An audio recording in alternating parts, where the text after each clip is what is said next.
एक बार एक राजा था, उसकी 4 पत्नियां थी।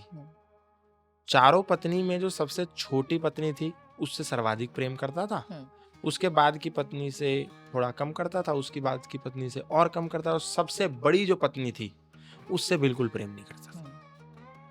एक समय आया कि राजा को पता चला कि अब मैं इस दुनिया से जाने वाला हूं, अब मैं बचूंगा नहीं। तो उस राजा ने अपनी जो सबसे प्रिय पत्नी थी उससे जाकर के पूछा कि मैं अब इस दुनिया से जाने वाला हूं, तुम क्या करोगी मेरे जाने के बाद?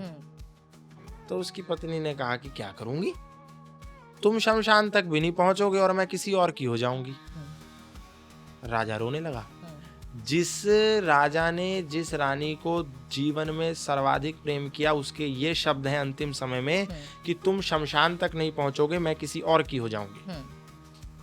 बहुत निराश हुआ राजा, दूसरी पत्नी के पास गया और कहा कि मैं इस दुनिया से जाने वाला हूं, अब तुम क्या करोगी? उसने कहा जाने वाले हो तो जाओ, तुम्हारे साथ शमशान तक जाऊंगी, उसके बाद तुम्हें कभी भी नजर नहीं आऊंगी। राजा और निराश हुआ कि इसको भी भले ही कम किया प्रेम, पर किया तो इसको भी बहुत था। ये शमशान तक जाने को तैयार है, बस उसके बाद ये भी नहीं जा रही है जी। फिर तीसरे रानी के पास गया, उसने कहा कि मैं जा रहा हूं, तुम क्या करोगी? इससे भी प्रेम करता था।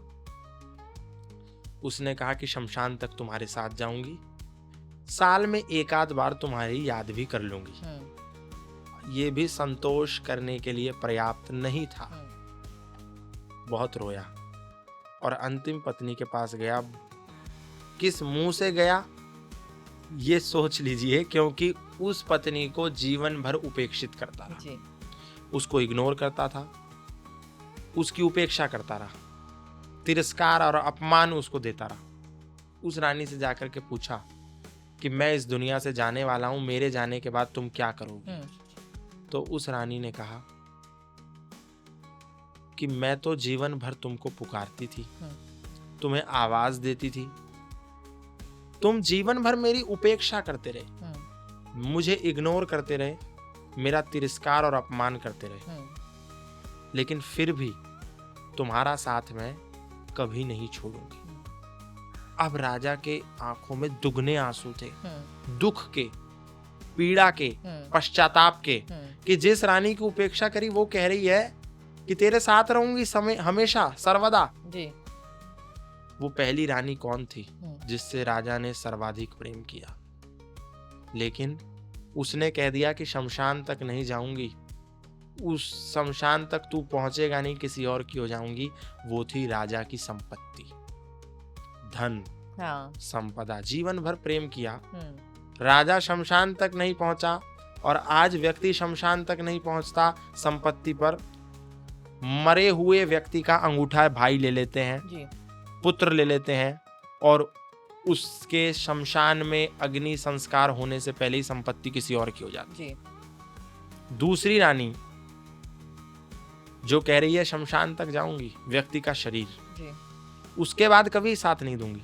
शरीर को व्यक्ति सजाता है, संवारता है, बहुत इसका ख्याल रखता है, मेरे बाल, मेरे ये, मेरा वो, मेरा XYZ सब कुछ, इतनी महंगे कपड़े, इतनी महंगे जूते, मेरे को ऐसा ऐसा ऐसा वैसा कैसा।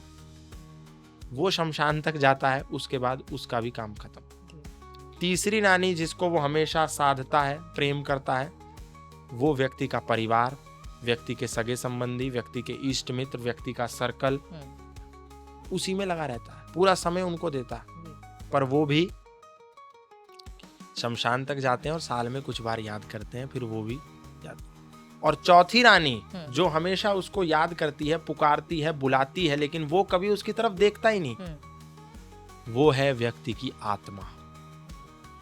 आंख बंद करके व्यक्ति बैठता नहीं है, आत्मा पुकार रही है कि थोड़ा समय मुझको दो, लेकिन व्यक्ति आंख बंद के नहीं बैठता।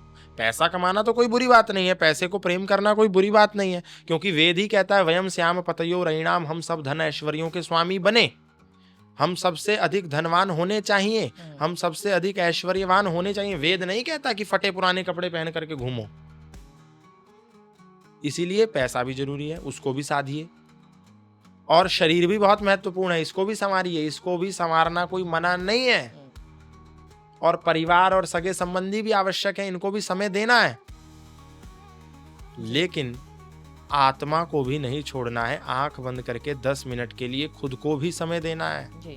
हम सुबह से लेकर शाम तक बिजनेस को समय देते हैं, व्यापार को समय देते हैं, नौकरी को समय देते हैं, समाज को समय देते हैं, पत्नी को समय देते हैं, गर्लफ्रेंड को समय देते हैं, सब कुछ करते हैं, लेकिन खुद को समय नहीं देते। आंख बंद करके कभी भीतर बैठते नहीं कि आत्मा क्या कह रही है।